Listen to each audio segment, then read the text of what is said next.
সূরা ফাতিহার মর্তবা, তার মাহাত্ম্য তাফসীরে মাউজেহুল কোরআনে লিখিত আছে যে একদিন মক্কার 7 সর্দার বা 7 জন বিধর্মী সওদাগর বিদেশ হতে ব্যবসা বাণিজ্য করে অত্যন্ত জাঁকজমকের সাথে নানা প্রকার ধন রত্ন নিয়ে পবিত্র মক্কায় উপস্থিত হলেন।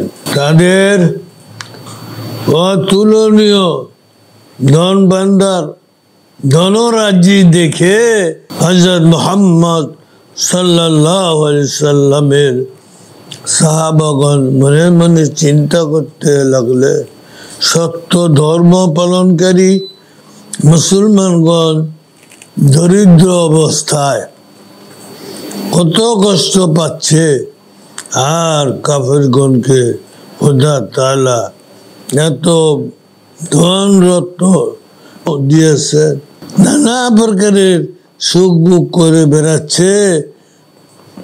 সর্বশক্তিমান অন্তর্যামী খোদা তাদের মনের পাপ জানতে পেরে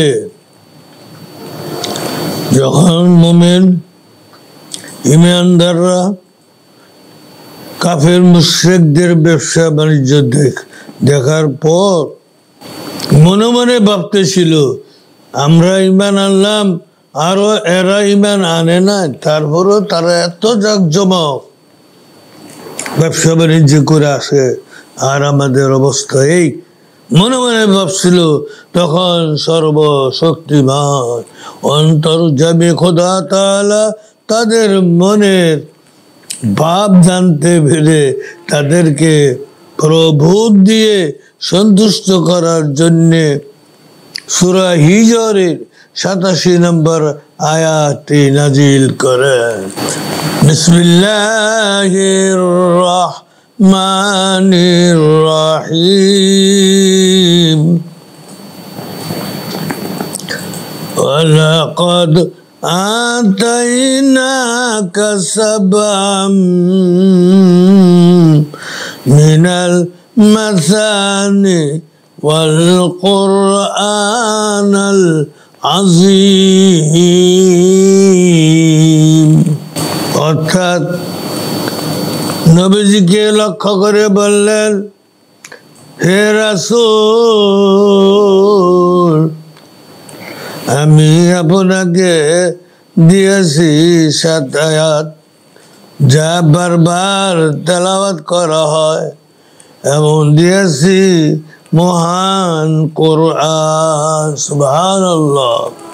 তাফসীরে নূরুল কোরআন 77 নম্বর পৃষ্ঠায় আল্লামা বাগবী রাহমাতুল্লাহ লিখেছেন, হযরত ওমর রাদিয়াল্লাহু আনহু, হযরত ইবনে মাসউদ রাদিয়াল্লাহু আনহু সাবআম মিনাল মাসানি দ্বারা সূরা ফাতিহা উদ্দেশ্য। কেননা এই আয়াত হলো 7। যখন হযরত নবী করিম সাল্লাল্লাহু আলাইহি সাল্লামের উপরে আয়াত নাজিল হলো, তখন সকলেই পৃথিবীর যাবতীয় দান অপেক্ষা পবিত্র কোরআন শরীফকে মূল্যবান জেনে সন্তুষ্ট হলেন এবং প্রত্যহ কোরআন তেলাওয়াতে মনোযোগী হলেন।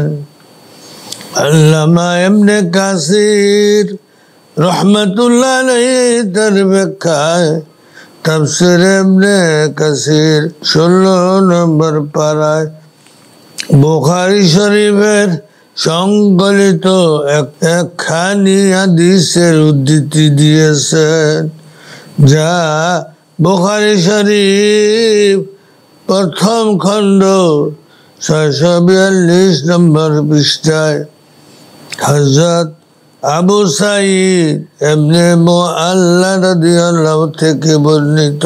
তিনি বলেন, কুনতু উসাল্লি ফিল মসজিদি ফাদানি রাসূলুল্লাহ সাল্লাল্লাহু আলাইহি ওয়াসাল্লাম ফালাম আজাবাহু ফাকুলতু ইয়া রাসূলুল্লাহ ইন্নী কুনতু সাল্লি। আবু সাঈদ ইবনে মুআল্লা রাদিয়াল্লাহু থেকে বর্ণিত, তিনি বলেন, আমি নামাজে রত ছিলাম, এমন সময় হুজুর আকরাম সাল্লাল্লাহু আলাইহি ওয়াসাল্লাম আমাকে ডাকলেন।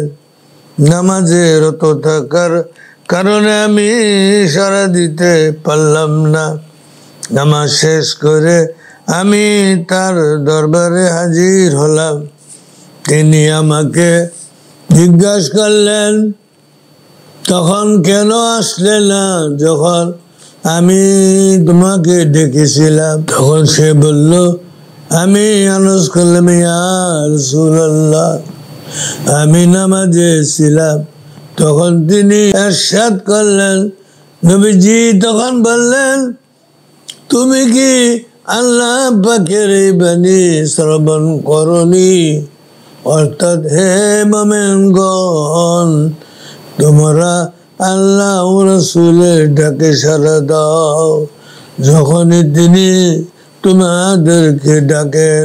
শোনো, আমি মসজিদ থেকে বের হওয়ার পূর্বেই তোমাকে পবিত্র কোরআনের বড় সূরার কথা বলছি। কিছুক্ষণ পর যখন নবী করিম সাল্লাল্লাহু আলাইহি ওয়াসাল্লাম বের হওয়ার ইচ্ছা করেন, তখন আমি তার কথা স্মরণ করে দিলে তিনি বললেন, তা হলো সূরা আলহামদুলিল্লাহি রাব্বিল আলামিন।